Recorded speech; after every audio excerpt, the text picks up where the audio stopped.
Binisita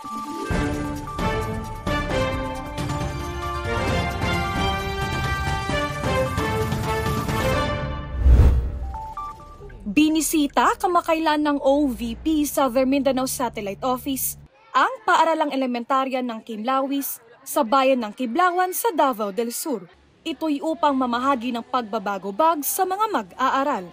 Kwento sa amin ni Teacher Karen, ilan sa kanilang mga estudyante ay kinakailangan pang maglakad ng malayo upang makapasok sa eskwelahan.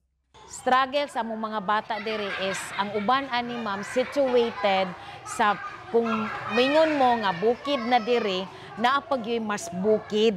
So nya kuan lang jud sila ma'am magbaklay lang jud sila.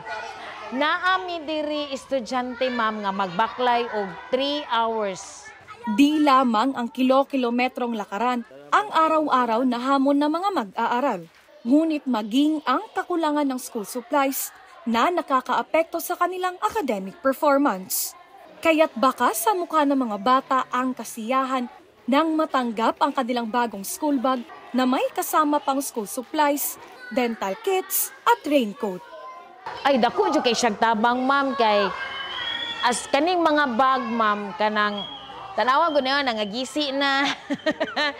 Tapos napo may ubang diri ma'am kay kana bitaw mutabok gani sila og kanang sapa.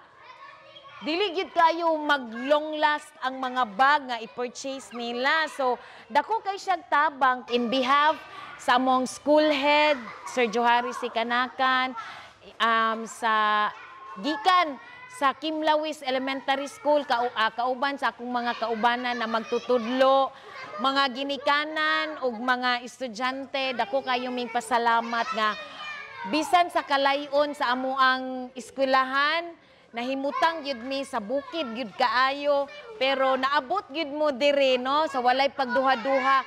Namahagi rin ng pagbabago-bags ang OVP SMSO sa 361 mga mag-aaral mula sa Pogpog Elementary School, habang 330 school bags naman sa Sibulan Elementary School sa Santa Cruz, Davao del Sur.